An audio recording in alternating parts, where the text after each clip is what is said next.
How's it going, everybody? I am Donut. This is, of course, a Black Lives Matter, All Cops Are Bastards, and Trans Rights supporting channel. If you're not supporting that shit, get the fuck off this channel. We are watching Defenders Season 1, Episode 4, Royal Dragon.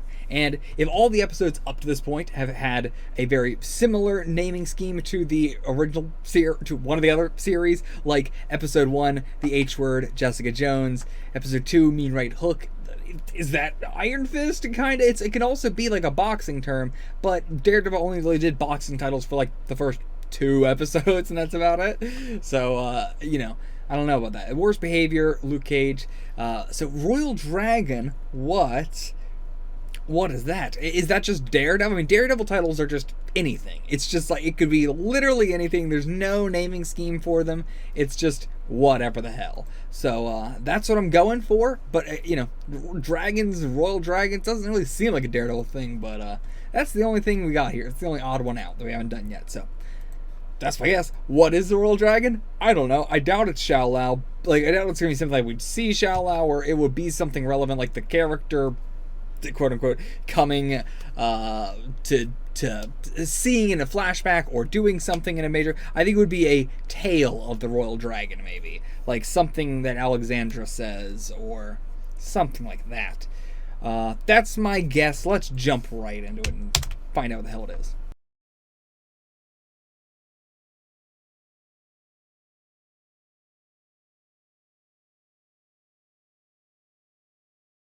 Okay, we are here for the discussion of Season 1, Episode 4, Royal Dragon. Mm-hmm. I've got on my red, my green, my blue, more red, and yellow. Yeah.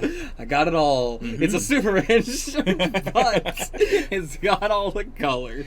The Defenders are basically Superman. Yeah. Superman holding a $20 bill.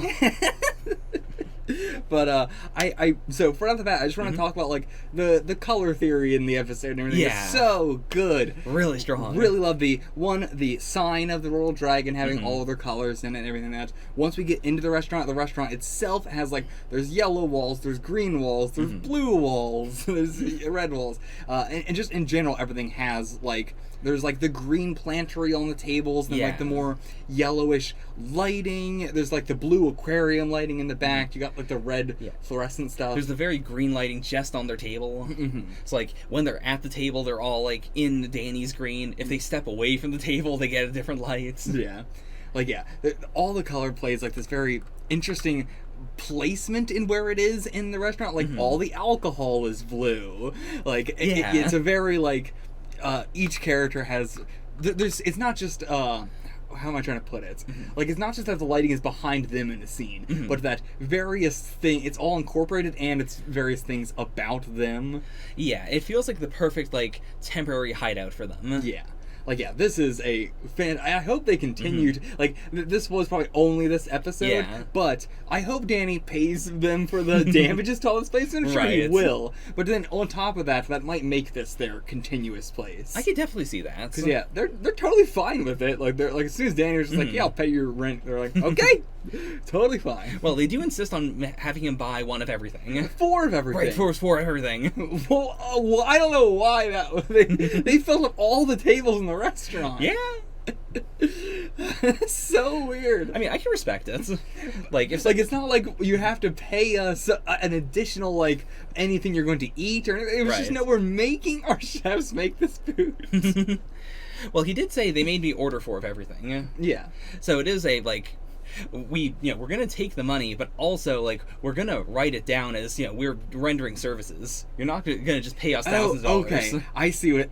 Yeah, that makes a lot more sense. Yeah, I did not think about that at all. But okay, they're just trying to make it look better on the books and everything. Yeah. Okay, I get it now. Like, I know that from a lot of like friends I've had whose parents have a lot of pride, where it is the like, no, you do not get to give me $1,000 even though my house burned down. But if you support my store, that's fine. I mean, it is still a hell of a lot of money. Yeah. Danny's gonna have to buy so much food after this fight. You had to pay for the repair costs. Give me 12 of everything. That's gonna be more than that. Oh, yeah.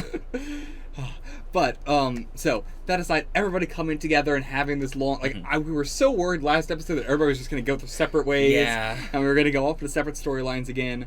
But the only real issue I have with this one is that Jessica doing the whole like leaving and then coming back kind of just felt like they wanted the episode to have this like they were all in the Royal Dragon the whole episode. Yeah. And like they wanted to do a more bottle episode, and I think maybe we could have got more stuff with Alexandra. I don't know what we could have gotten, Yeah. but I don't know. It felt like there was a lot of pacing issues with this episode, but overall, I really liked the good stuff from it. Yeah. I'm definitely going to like only remember the good stuff in time, whereas just coming off of it, there's like the Jessica stuff felt a little bit unnecessary. Like it felt like.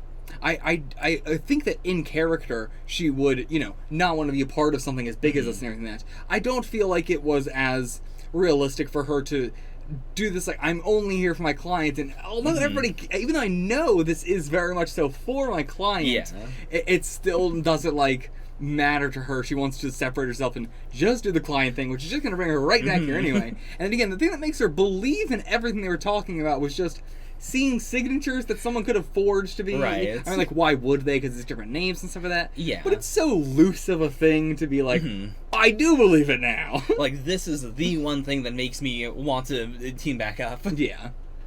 It felt like they wanted to have someone drive through in a car and everything like that. But even then, I don't know why, like, the whole, like, hitting Electra with the car and then just walking right past her and getting into the video game fight stance.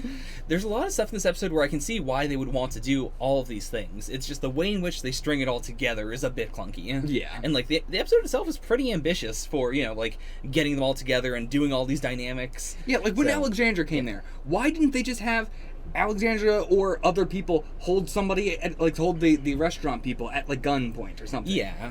Easy peasy thing to do to make it so they can't just attack her. But like, there's no reason why they didn't just attack her. Especially out of all of them, whatever. Maybe I could sit my disbelief. There is no universe in which I believe Styx just gonna sit there. Yeah, like even having her like with ninjas in front of her would be an easy way to be like, yeah, they could fight her, but it makes more sense why they would stop and listen to her for a bit because they're trying to figure out how to engage. Yeah, but like having her just be there by herself, like I get that they wanted to give her the the final boss energy. Yeah, like but it's they're wanting to do the boss is right up with the heroes like in the same room too much because it's getting unbelievable at this point. Yeah, like I thought Iron Fist did that really, really well with Gao, where you fully believe like, okay, they're not going to kill Gao in this exact moment because there's more dynamics going on. I can feel why they needed information or whatever, and even still, they needed information out of Alexandra because still beat her up. They could have done many just a punch. Just all they wanted was a punch, just to see how she would counter. It's not even like I think they'd be able to do anything, and maybe that's what they're thinking too. Right, but as an audience member, I want to see why these characters are not just attacking her.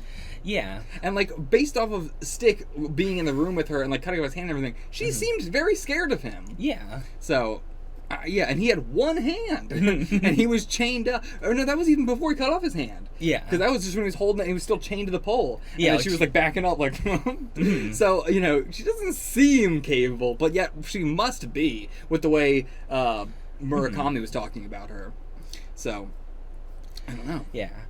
Like it also feels like I get that's kind of the point, but we did build up the fact that she doesn't like to get her hands dirty. She likes to stay away, and now is the time where she's going to get her hands dirty. Yeah, but I didn't really feel a reason why she would be doing what she did at the end of this episode. Like, yeah, what about that is getting her hands dirty, especially because then she just walks away and they'll let Electra do it again. Which also is they're not going to attack Alexandra, but they will, but, like, Matt is still going to go after Electra, but he wouldn't punch Alexandra, and it's like, well, you just had this whole talk with Stick and everything. It doesn't feel real, especially with Matt, that he's, like, so willing to just beat up Electra now that he knows it's Electra, but not... I mean, he hasn't yet, but he was in that stance, like, okay, now I'm about to start fighting, now that I know Electra's here, and it's like, what? Yeah, it feels weird and inconsistent. Yeah.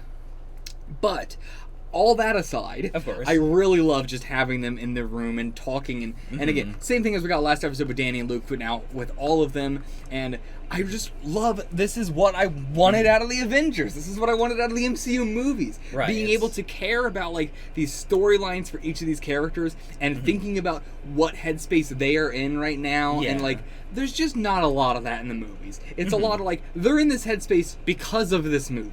Yeah. Not, like, because of other stuff you know of or whatever, blah, blah, blah. It's almost always something happened at the beginning of this movie, that's why they're in this headspace. Yeah. And so, like, constantly thinking about, like, well, is this person going to agree with this because of this small thing that happened to them in their season or whatever? And, like, the fluctuation of Danny's character going from in Iron Fist, he'll trust literally anybody. Someone can be like, I'm going to kill you, Danny. And he'll be like, I trust that you won't.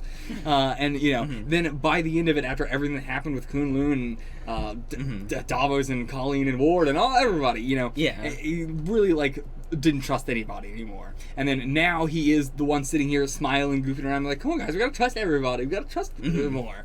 Like, it really just took a little bit for him to come back into this, like, fully trusting, but he's not trusting of, like, Alexandra. Like, he's not, like, that gullible anymore. Yeah, like, he has grown. And at the same time, it feels like, you know, those are both important parts of his character. And he didn't do the, like, super, like, a Gal he never trusted either, but it was the Gal would say anything to him, and he'd be like, "Get them, Gal, I'm gonna kill you! I'm gonna kill you!" Like, he loses it really quickly. Yeah. And in this, it was him keeping his cool, being very, like, angry, but keeping his cool.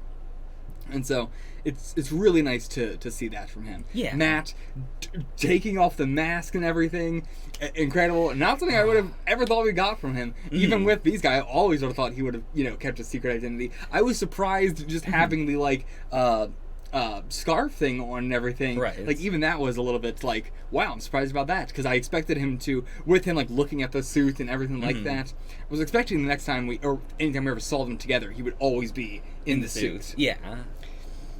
But yeah, this is really interesting that he is just, like, willing to let them see, to let these actually, at the end of the episode, he was not wearing his thing, right, when Alexandra's in the room and all that. Yeah. Yeah, so, like, yeah, when Alexandra, when all the enemies, they see him, I didn't even realize that. It, like, didn't even connect to me. Yeah. But yeah, all of the Hand now should know that he is Daredevil. Right. It's Like, yeah, that's gonna be some big consequences I was not even thinking of. Oh, fuck. yeah. Foggy and Karen are screwed. Like, I feel like we're going to just see a scene of them doing something and then the Hand pop. I don't think Matt's going to have time to get to them to warn them or anything. Yeah. And I could see this being a big moment where later on he says, "This is why I shouldn't have taken off the mask." Like, I trusted you guys, and then I was caught up in the moment, and they saw me, and that's what happens when I don't keep myself a secret. Yeah. So, a couple things, actually. Where do you think Colleen is? Do you think she's anywhere we know, or do you think it's just going to be somewhere secure? Yeah, I don't think it's a place we know. I think Styx got his own, like, safe houses, and she's in one of those. Hand seems to know of them, but I would not be trusting any of Styx safe houses being actually safe anymore. Fair. But, and, like, the safest thing would probably be if he just, like, broke into an apartment and stashed her there. Yeah, honestly. But I don't think she's, like, in a proactive position. I feel like... And Styx doesn't know anybody else. Like, you couldn't be like, go to Claire's place or whatever. I'm guessing she is hiding and she doesn't know what's going on, but, like, Stick told her enough that she trusts that, you know, she should probably lie low for a bit. Yeah. Like, yeah, fair. How do you think that the Hand found this place? Like, do you think Stick found this place because he tracked, like, Danny's phone? Or... I'm guessing they both tracked his phone. Because, like, after the phone, it was a while after the phone thing that they came, so it could have been a different reason they came. Like, just, like they said, they're going to find out eventually. They're probably just going down the street, just trying to find any place they were in and everything. Yeah. But they kind of, like, Alexandra just snuck in and everything, so. That was such a, like, that is a good final boss move. Yeah. So, I don't know exactly how, I wonder if it is from the cell phone or from another thing, if they have some way to actually find them, or, I don't know. But yeah, it might just be the phone thing. And I was curious also because, like, how would Stick track Danny's phone? He doesn't seem like that kind of person. But, like, whatever. Either way, it's interesting how everybody came here. Yeah. Yeah, I don't know how I would have handled the Jessica stuff differently, like her leaving and everything, because again, I do get it in character where she is being like, she's really overwhelmed by these two people who are really trying to do good, and Danny and Luke, like, they are very much so the like, we have to do this is like what needs to be done, blah, blah, blah. And then Matt is this person who is the, no, me and Jessica have our own lives, fuck off, let us just do our own shit, we don't want to get involved with this. And then Matt goes, alright, fine, we have to fucking do this, I'm taking off my mask, I'm doing this too. And so I could see Jessica's extremely overwhelmed by all these altruistic people, because again, she is extremely altruistic herself, and she tries to push that down and push it down and push it down. Yeah. And so she really didn't want to, she doesn't want to get hurt again. Yeah. Like, it was definitely just an excuse to get out of there. Yeah. But I wish there was a better way to bring her back into it, and I don't know how I would have even done that. Yeah, because I think someone needed to step out. Yeah. And I really did think that Matt was, like, when he had the moment of, like, do I unmask or do I just actually leave, I really thought he could have gone either way. Yeah.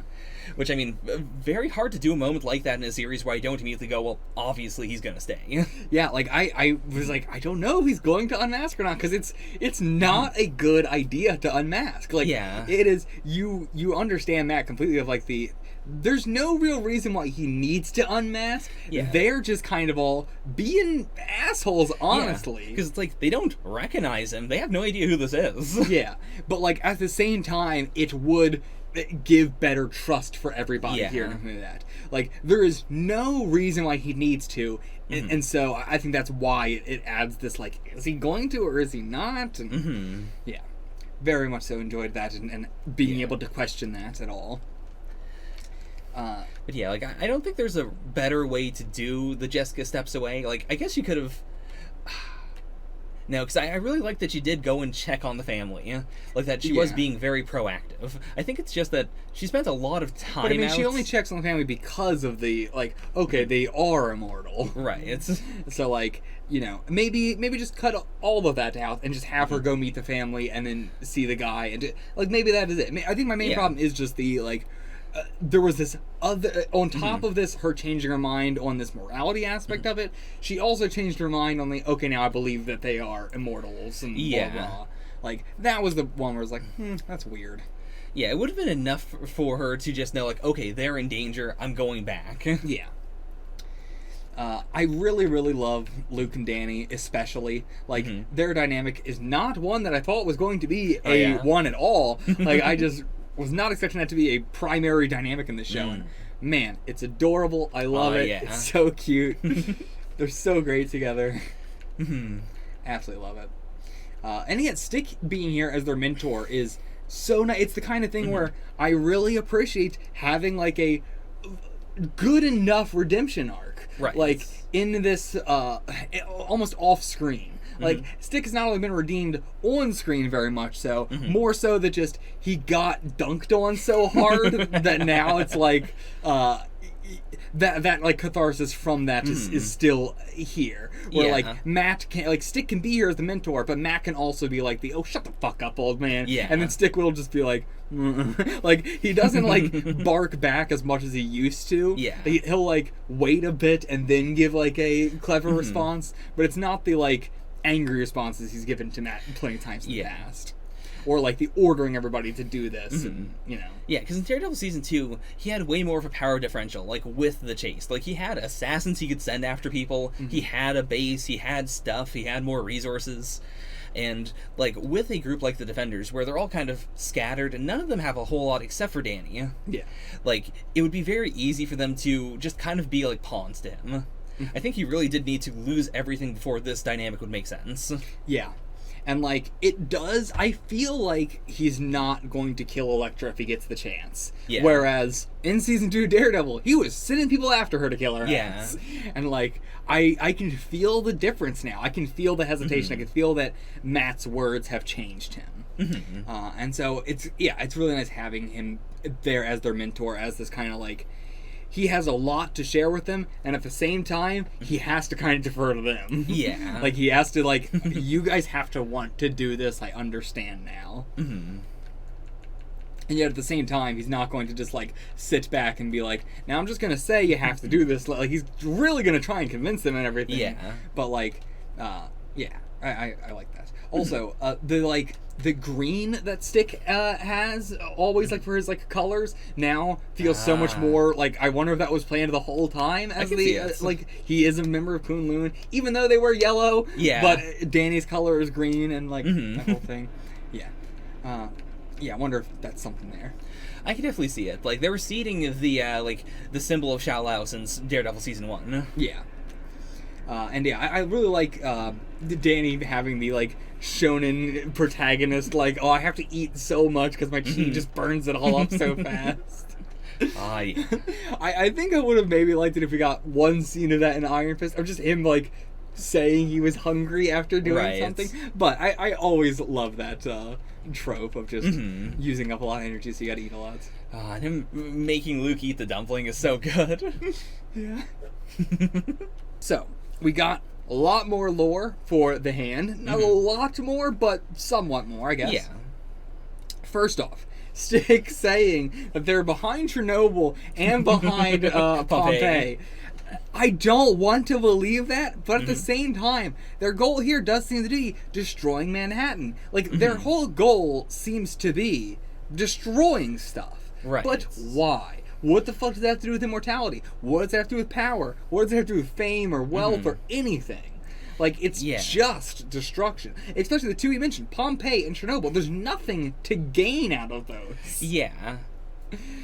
Like, so far it seems like it must be tied to their immortality in some way, but it seems like it is, they build up all this wealth and influence and power, and then they destroy a big culture, or like, a big cultural touchstone. Yeah. I mean, like, Chernobyl wasn't even, like, a big, like, it was big, but it's not like it was the biggest one or anything like that. Right. Like, Manhattan is, New York is the biggest city in the fucking United States. Yeah. So, like, that's pretty fucking big. Pompeii was a whole... I don't know, what was Pompeii? A country, a city-state? Like city-state. City-state. But yeah, like, those are way bigger. Chernobyl it had way, like, lasting effects. Yeah. But the immediate, like, destruction, and just, like, again, what are they gaining from It's this? a weird choice, because, like, you could say that was one that got interrupted, maybe, if it was supposed to take out, like, a much bigger area. Yeah. Like... The like, the cleaning it up, they weren't expecting it to be as like, because like, yeah, fair enough, if Chernobyl wasn't cleaned up as like well as it was, and even then there was boy howdy, but it would have been a billion times worse. Half the world probably would have, not half the world, but a hell of a lot of it would have been fucked up by now. So yeah, but still, why? And like, what does Pompeii mean? Like, who did Pompeii? How did somebody do that? Like, you could say Dyatlov was in the hand or something. Right. Fair enough, I'd believe that. But I don't know about, like, Pompeii. I mean, maybe Gao just, like, pushed the lava out.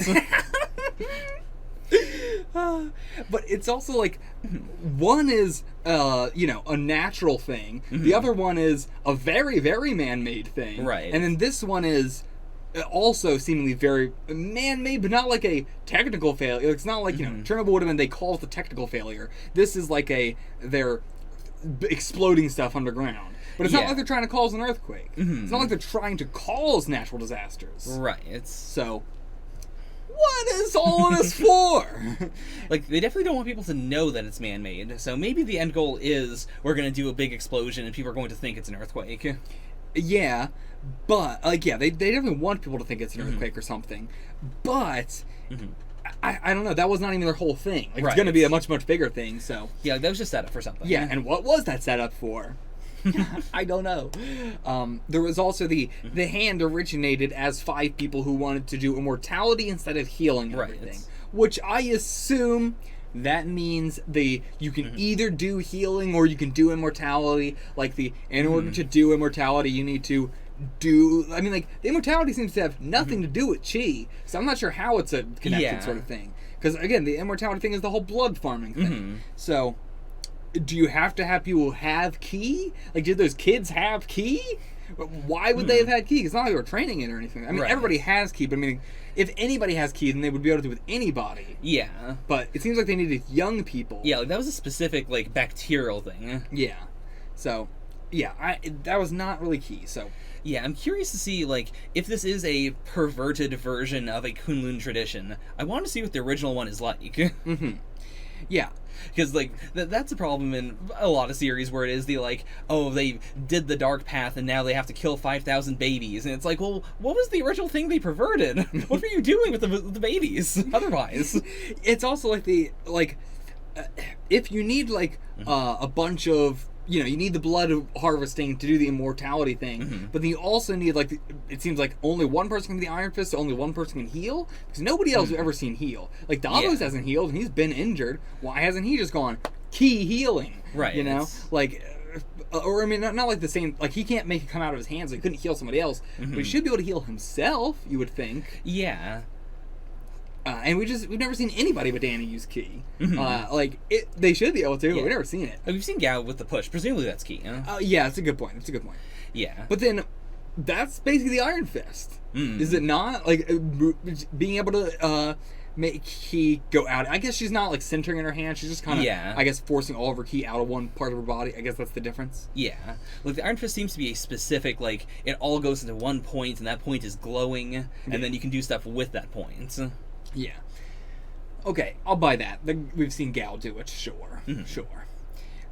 I gotta say, Elektra as a Black Sky, really, there has not been anybody in the hand that has been as terrifying as just a ninja from Daredevil Season 2. Can't argue with that. We've said it all the time in Iron Fist, but now, same thing here. We have Elektra as the Black Sky. Keep talking about how terrifying she is, how much of a skilled fighter she is, and everything like that. She does not seem better than we've seen her fight the ninjas in the dark. Yeah, that was a real like that should be cool, but because we didn't see the ninjas acting like the ninjas, it's hard to buy that, you know, she was able to out ninja all of them. Exactly. So yeah, I'm still on my where's the ninjas? We kill all the ninjas, and then did she kill the last one? That would have been in the past. So right. Well, no, because that would have been a couple months ago. That would have been recently. But still, either way, Black Sky totally not sold on at all. Yeah. I really like everything they're doing with Elektra. I love Elektra's character. Super into everything. The only thing I'm not into is the idea that this Black Sky is more powerful than just a random person in the hand. Yeah. So we got we finally got like the 5 fingers of the hand. Like I'm probably gonna cut it out of the thing, probably only in the full length, but still I miscounted and I was like, wait, did they only say 4? But no, I didn't miscount. So we got Alexandra as the one, the hand itself, basically. Yeah. Like the most important finger. Yeah. I guess the thumb. She is the thumb. Then we got Gao. We have Murakami. We have Sawande. Sawande, and then Bakudo. So yeah, very fascinating. Like, it didn't even like register because I was just like, oh yeah, Bakudo's one of the 5. Wow, that's pretty crazy. But then it wasn't until after the episode where I was like, oh, Bakudo's like ancient. Oh my god, wait, he's got the big startup bro energy. Yeah, he's like so Silicon Valley that it feels so wild that he's so old. Yeah. But I mean, Murakami also has very, very young energy as well. True. From the very, very little we've seen of him. But he had that very like I am, even though he's been doing it for assumingly forever, he has this feeling of like I am new to hunting and like I'm not respecting hunting. I'm just sort of like going out there and I'm young and dumb and I'm gonna fist fight a bear. It's a very like shonen, hunter sort of thing. So Sawande being one of them, very, very interesting. That means that he has to have like really probably what's the word I'm looking for?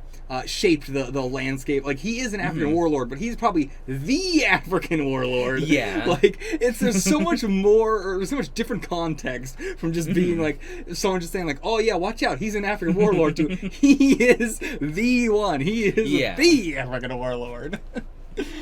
Oh man. It also says a lot about like the way Kunlun has always operated, because in Iron Fist you could always say that, okay, Danny being there and Davos being there could be a relatively new thing. Like most of the people in Kunlun could be ethnically Chinese. Yeah. But this shows that from super far back, from pre-Hands, like they were pretty diverse. Yeah, like they were. Yeah, that's really nice to see because we talked about that with Davos and everything. And so like it is nice to see that it is mostly just like the monk. It was like a red herring sort of thing. I'm sure they were trying to go for. But yeah, or otherwise, people might have immediately connected the hand thing. Yeah. But yeah, I think all this is super cool. I'm very fascinated in Bakudo's like origin, like just how they all were. We're never gonna get it, but it just puts in my mind. It's like, man, how did they all act hundreds of years ago, thousands of years ago? Because I can also that puts his obsession with the Iron Fist in a different perspective. Because it seems like it's been a constant struggle for them to try and get a Black Sky and to bring it to maturity so they can do whatever. And I imagine at some point, like when he saw that footage, that was when he flipped. Like that was the start of him going like, well, why are we focusing on the Black Sky when we know the Iron Fist is out there? We know he wants to kill us. What if we just take the Iron Fist? Yeah, and I imagine he's probably switched focus to the Black Sky more recently, considering his entire long life and everything like that. I imagine he was way more of just like a weapons and kidnapping and various, just like getting them more power and getting them more money and influence and everything like that. Whereas now he has a more businessy kind of thing he's doing. Ever since Daredevil season 1, he was probably the one shipping over the Black Skies and everything. So like I imagine he has this like, I have shifted everything I've done for this. Is this worth it? Right. So yeah, I could definitely see that coming from. And again, Murakami being this like very hands-on, very dirty, very like, I want to fight these animals, and like it's a very aggressive, very like let's go, tired of waiting. And then it's great like seeing like Gao is below Alexandra, and yet Gao is probably the like Alexandra said in I think episode 1 where she was like that's your problem, you're too I don't remember what the word she used for, but you're too like cautious, Right. Whenever anything slightly goes wrong, you're like, okay, hold off, everybody cool down, and let's, I mean, even in Daredevil where it's like shit's getting too hot, I'm getting out, moving, don't want anybody to find out about any of my shit, so I'm out. And it's like that's what's kept her around and so like perfectly fine for so long. Whereas like Alexandra, sort of the same thing, but we can see all the Hand's downfall is going to be because of the people that are not Gao. If Gao was in charge, the Hand would probably truly be unstoppable. But because it's Alexandra, they're gonna go down. And just because of everybody else. Like, everybody else but Gao is going to bring the Hand down. Yeah. Like, I really like that Gao looks the oldest as well. Because it makes sense as a... Like, she is the one willing to play the long game. Whereas everyone else is more youthful, because I imagine they are mainlining the immortality stuff a lot. And it even makes sense with the ninjas in Daredevil Season 2. In that they were, like, constantly being brought back to life. And Murakami is clearly someone who mainlines the immortality serum. Like, he just does it for fun. It makes a lot of sense why why Gao doesn't have, like, immortal warriors always serving her. If she's the kind of person who'd be like, no, we're gonna save that. Like, we're gonna run out eventually. I'm gonna just let myself get a little older. I really am more respecting with her line in Iron Fist of like this is how I show respect to you, Danny Rand. I never lie to you. I've always been honest with you, even if my honesty is horrific or whatever. It's like it is always honest. It is always forthcoming. She never hides anything. She just backs away, cools off, lets things calm down. Really love Gao as a villain. Fantastic villain. And like it makes Alexandria more interesting as a villain. With like if we were just introduced to Alexandria out of nowhere, it is how she plays off of all these other 5 Hands that we've seen before. Also, introducing Murakami as just like this one that we've never seen before is interesting, because we're introducing Alexandria as like the head one we're seeing for the first time, but we're also being introduced to a lower level one that we've seen for the first time. That's interesting to me. Like, I don't know. Like through Murakami, we all like through Nobu, I should say, we know more about Murakami. Yeah. Like you can see how they are relatively similar, and like why he would have chosen Nobu to like run his business. Mm-hmm. And I can definitely see Murakami probably would have came down and fucking killed Fisk, like Nobu Yeah. was talking about. Like, you know, you're saying this shit to me, but my employer's gonna be way fucking worse. Oh yeah, I can see him fist fighting Fisk. Oh yeah. So, absolutely see that. Mm-hmm. I am immediately just picturing the song "You're Not the Only Bear I Fisted." So, now we got more of again. We've been talking about the dragons that they're all going to face. Now we have 4 people that they can face before Alexandria as the 5th one. Yeah. And then Elektra is its own thing, I think. That makes sense. Like, Elektra is they all 4 have to fight Elektra, but then they all might also fight individually one of the 4 hand people. Yeah. Because then we have Danny with Bakudo, I guess. That would make sense. Yeah. Even though, or actually, if we do the, like, Danny with Gao, Colleen with Bakudo, because then we can still do Matt with Elektra, Yeah. Luke with Sawande, and then I guess Jessica with Murakami, because why not? Sure. She's the only one left. Jessica doesn't really have a personal connection with anybody in the hand, so it's Yeah. really weird to, like, guess who she's gonna have, like, a one-on-one fight with, if that's even gonna be a thing. Which it might not even be. Yeah. Like, she might just fight the ninjas, or, like, help fight Elektra, or, like, you know, help Luke fight Sawande or something. Yeah, I think that's more likely and way more what the Netflix stuff sort of does. I just like trying to call the shots at the beginning Yeah. here. Like, it would be very shonen to do the one-on-ones. Yeah, and that's what I always like trying to guess. Yeah. There's also the possibility that, like, we could take out 4 of the fingers and then leave one of them for future seasons. Like, Good point. Yeah. because, like, I could see Gao being taken down in Defenders, but also I could see them, like, keeping her as, you know, the quiet one, the one that knew when to back out. Yeah, like I could definitely see that, but I think they would want to handle Gao in this season. Yeah. And I would want them to handle Gao in this season. If there's anybody that's going to stick around, it should be Murakami, because we don't really know much about him yet. That would make sense. Like, Bakudo, I wouldn't want to. Bakudo makes more sense because it's not like they're going to, like, okay, let's go get Bakudo. Like, what they mean, like, they're getting together, like, the 4 members of the hand. Yeah. So Bakudo is just going to show up because, of course, he's fucking Bakudo. He's going to show up and be like, I smell some shit going on. I'm going Yeah. to pop in and try and get my winnings.